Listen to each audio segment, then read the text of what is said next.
Hi there and welcome to the fourth row of the 12 rows of Christmas 2025, time to sleigh.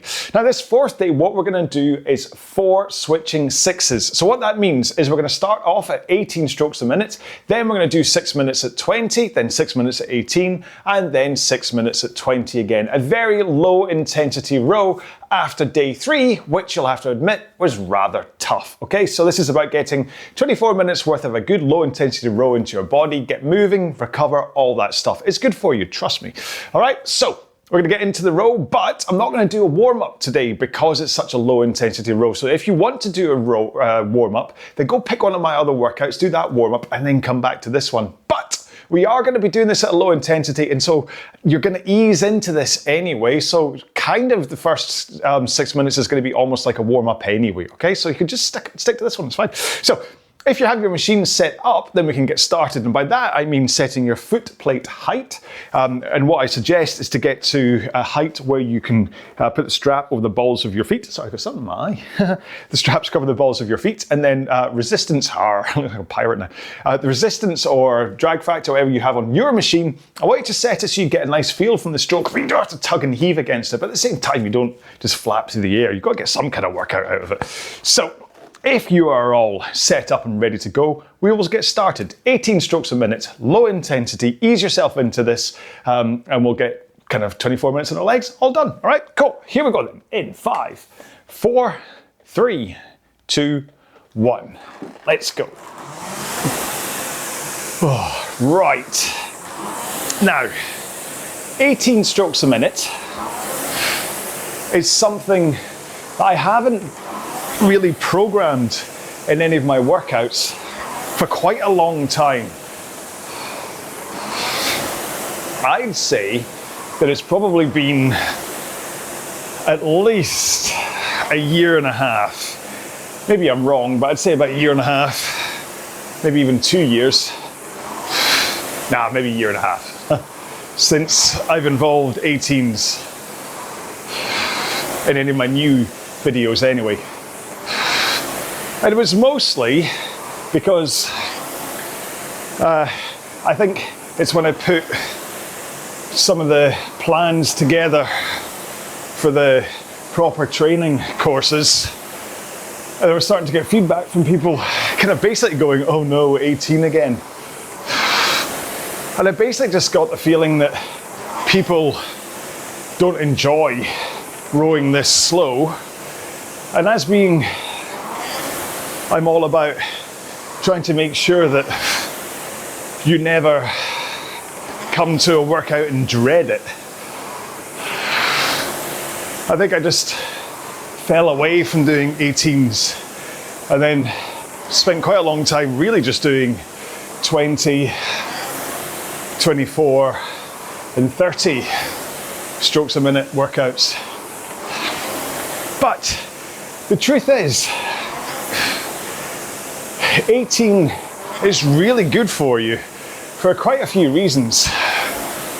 For a start, because it's such an awkward stroke rate that you have to concentrate on, it will really kind of develop your control on the rowing machine. And I mean, listen, as far as these RowAlong workouts go, you can just watch me in order to get the stroke rate right. I pretty much will hold 18, although my monitor just jumped or just popped down to 17, literally as I said that. So for the video, you can just watch me.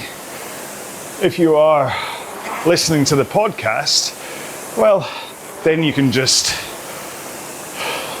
listen to the whoosh of my flywheel.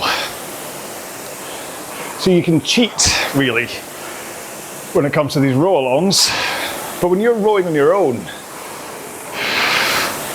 the thing about, or even when you're rowing along to me, what I want you to really concentrate on is the rhythm of your stroke, and especially the recovery. So the drive is still a solid push out from the front of the machine. But the recovery is where you slow down in order to use up all of that time that you've got within 18 strokes a minute. So say I'm still driving out for 1 second, that gives me 2.333333 seconds to recover. And if you're the kind of person who finds the recovery sequence when you're rowing is just not clicking, then this is where slowing it right down can help. Because you'll notice I'm not using up the time by pausing at either end. I'm not pausing at the front. I'm not holding the handle against my chest. I'm trying to move constantly. And so that means that as I tap the handle in off my chest, I instantly let it recover, which then starts my hip rock. Reset the posture by sitting up and then tilt forwards. So handle, sit up and then tilt forwards. And then once my head reaches my knees, that is when I bend them in order to roll to the front of the machine. All right, so we have 20 seconds, and then we are gonna just increase our rhythm a tiny bit to get up to 20 strokes a minute. One more stroke. You ready? So now we're 1 stroke every 3 seconds. Your drive will likely be similar, but it's that recovery that has increased in pace. But it shouldn't feel too different. This isn't like going from 20 to 30 strokes a minute. So again, just watch or listen to me if you're having problems with stroke rate. And think about following my rhythm, my sequence for drive and recovery.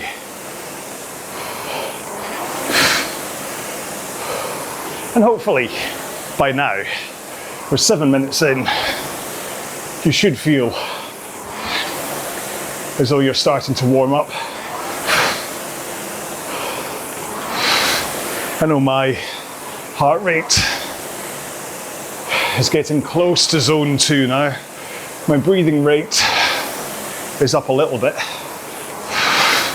but I can still, well, clearly, I can still hold a conversation. And actually, conversations, usually, I would close my mouth, allow myself to breathe while the other person talked back. But in this instance, it's very much a one-way soliloquy. So on your side of this equation, you should be really comfortable. And this is why, in fact, hang on. There you go. So my heart rate right now is 118, which is firmly in zone 2. My maximum rowing heart rate is 175. So you do the maths with an S, and work out what my percentage is. And then bear in mind that I'm talking to you while I'm doing this, which I'd say would add about 5% exertion. So if that's 65% of my max, in terms of actual rowing effort, I'm still at 60, but because I can't keep my mouth shut, I'm a little bit higher. Because I do get messages from people from time to time who are curious about why they are at a lower heart rate than me, or a lower pace, or lower percentage, etc. And to them I always say, it's not about me, it's about you. I'm just the eye candy. I'm just the guy moving up and down on a rowing machine talking nonsense. It's about you. It's about your workout. About you coming back from day to day, making sure that you're working within your own parameters. So hopefully you have an idea of really the 3 training zones. You should know what it feels like to work at max intensity. And in fact, if you did day 3 of this series, the Tabata, well, that should have taken you, in terms of perceived effort, you should have been working 10 out of 10 towards the end of each of them. And then there's this kind of workout, which is very much low intensity, 5 out of 10 effort. And then there's the tempo stuff, which is in between. And that's where really you're working at an intensity where it feels tough and you want to stop, but you don't need to. You could do more intervals. All right, 3 strokes, and then we're back down to 18. Let's see what my pace drops to. So I was rowing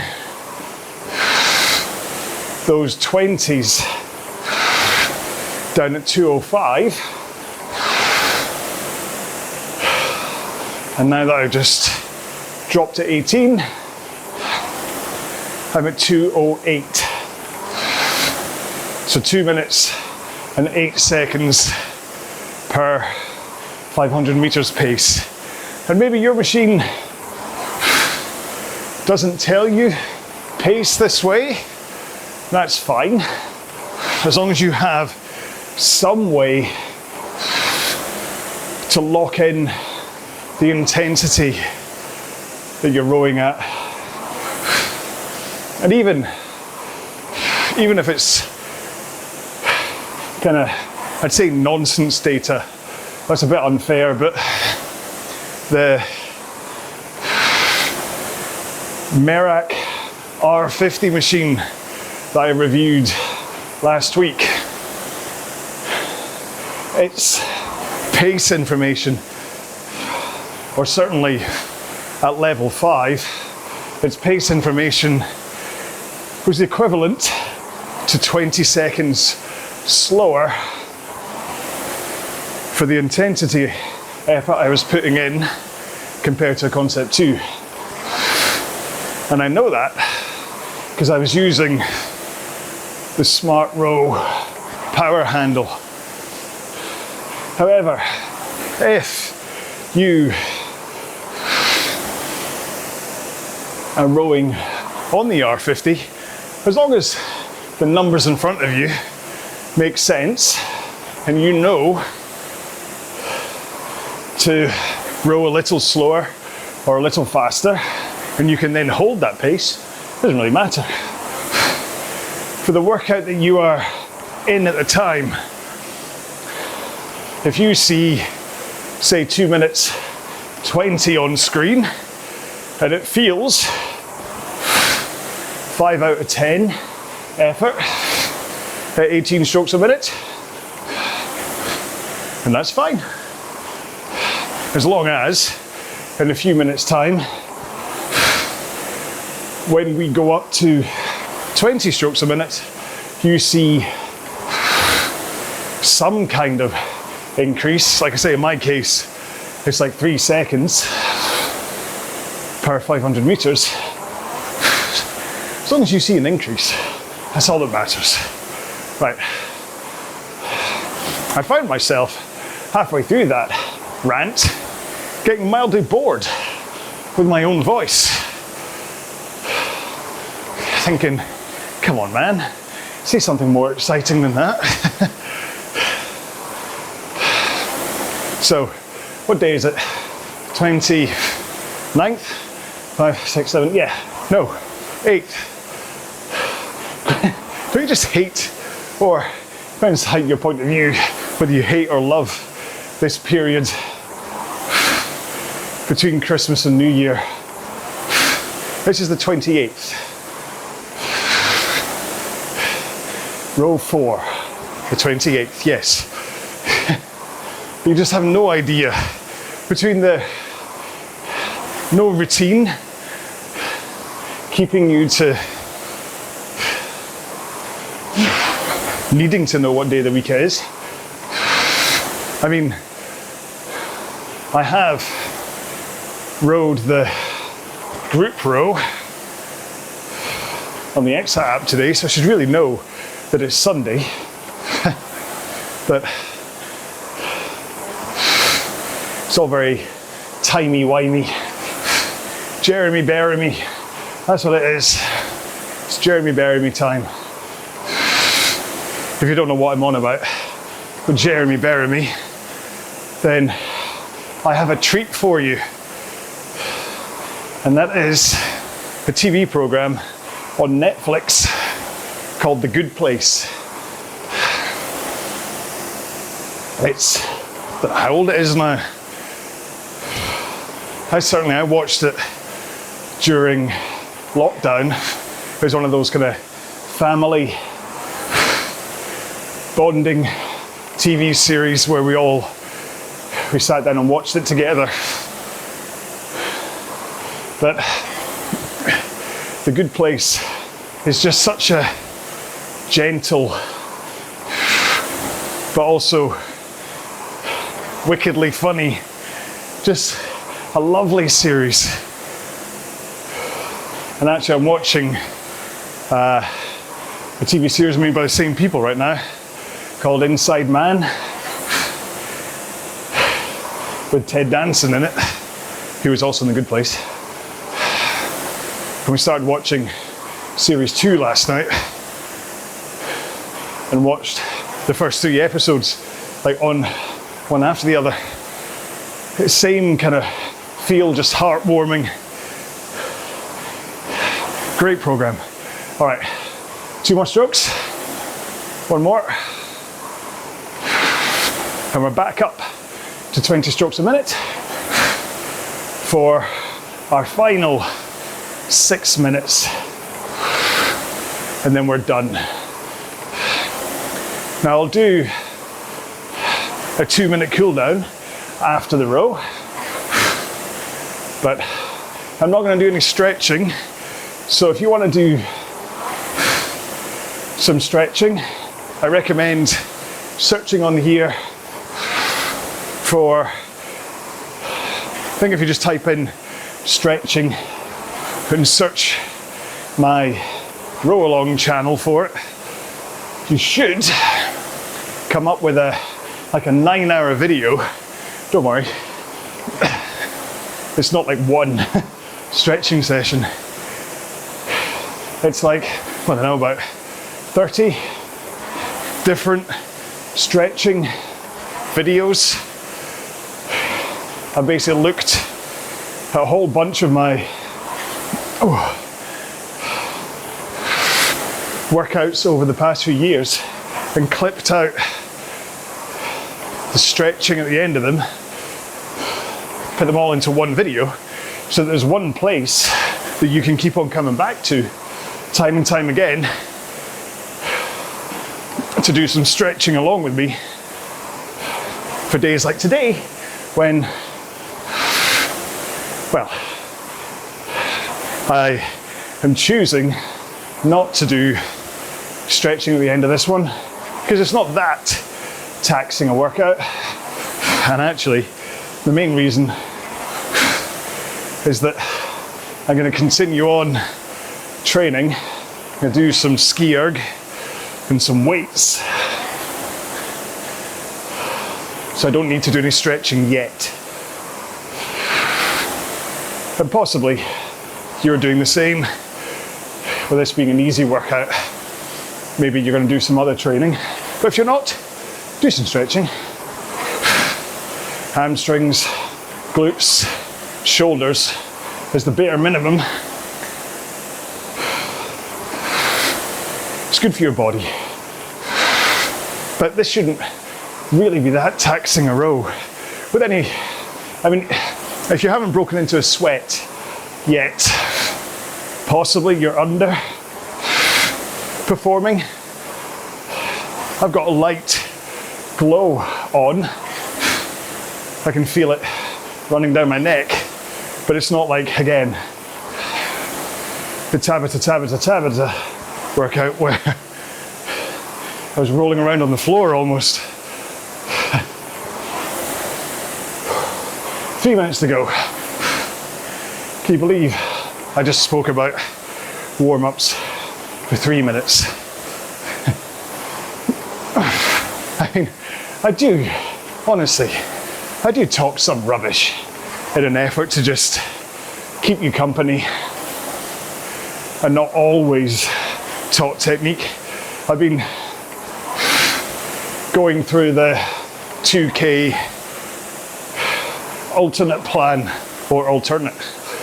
that I have up here, and going through transcripts of it while building the official premium 2K plan. I'm just listening to some of the stuff that I talk about.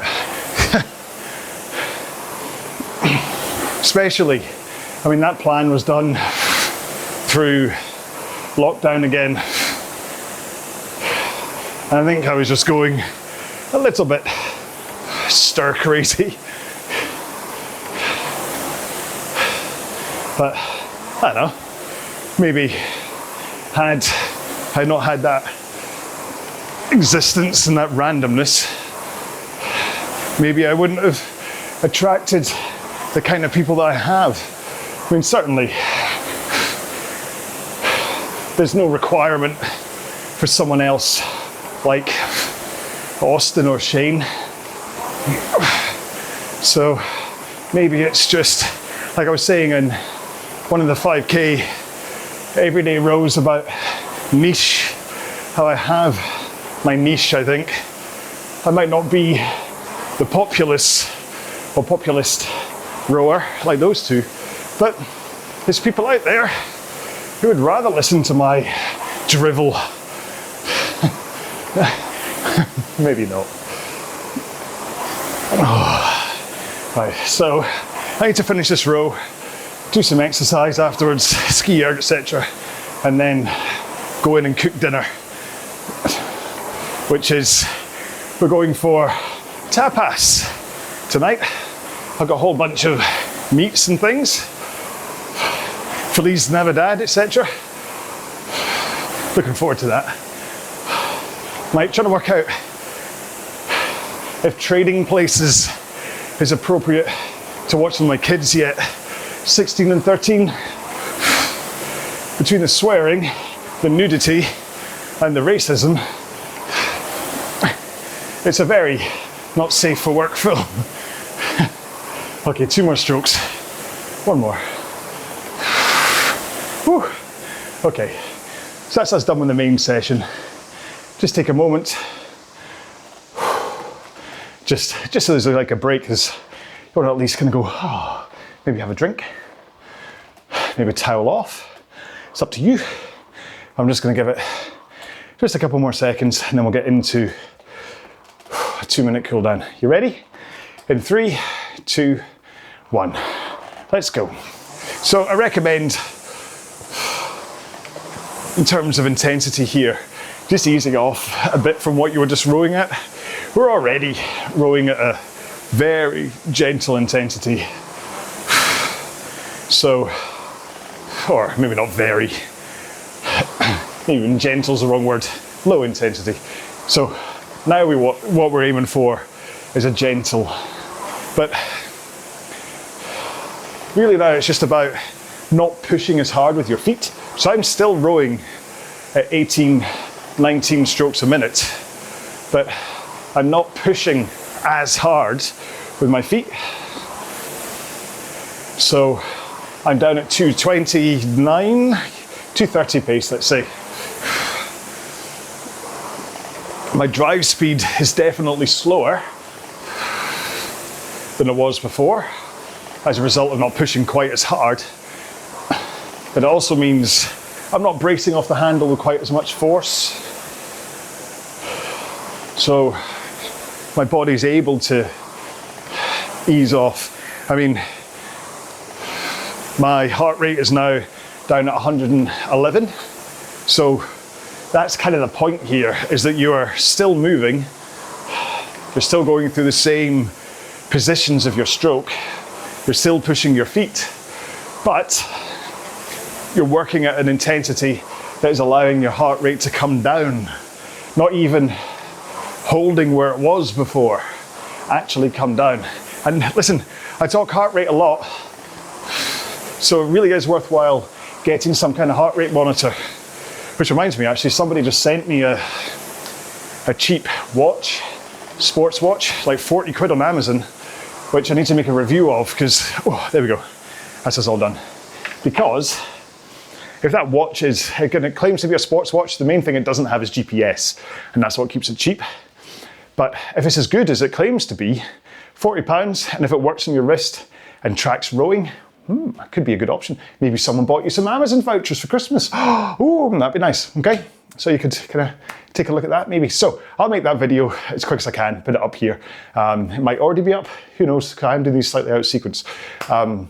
In which case I did not row. I did not row the exit group row this morning. Oh no, he's made a mistake. he's broken the reality of what's happening. It's actually Christmas Eve right now.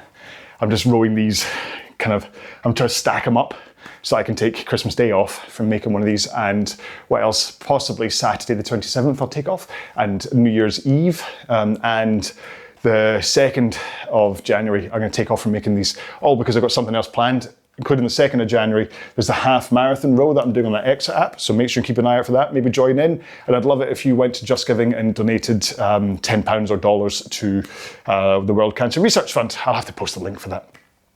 Anyway, hopefully you're done. Hopefully you've been stretching while I've been waffling there. I am all done. I'm going to go continue on with my training. Then I'm going to go have my lovely tapas meal. Yum, yum, yum, yum, yum. So I'm going to look forward to that. Tapas on Christmas Eve. Dates are all over the place. See, it's just Jeremy Beremy. Our time is all over the place. Honestly, watch The Good Place. It's a great show. So thank you for joining me for yet another one of these. I hope you're doing them in the right order. You're not kind of bouncing around the place. Oh, you could do this one before the Tabata workout. It's entirely up to you. But yeah, thank you for being part part of my world. You have no idea how much it means to me, the fact that you are actually willing to come and row these workouts, and maybe you have the volume up instead of down. I mean, that makes a huge difference. So yeah, so thank you so much for being part of my life. I do. I love you all. And that's the important part. Remember, I'm signing everything off this way by saying, make sure to go have a shower, have a drink, have a shower, then have something to eat, and then when you're done, you've got a full belly, you're all happy, find someone that it means something to and tell them you love them, all right? So whether it's I love you, pal, in the same way I just said I love you all, or whether it's actually your mum, your dad, your daughter, your dog, your cat, your goldfish, whatever, if you actually feel it from the heart and it's that proper kind of like burning, I got to tell someone I love them, then tell them that, because it means a lot, all right? So look after yourselves, everybody. I will see you in the next workout in day 5. That's going to be a fun one. Until then, please row well and be well. Bye-bye.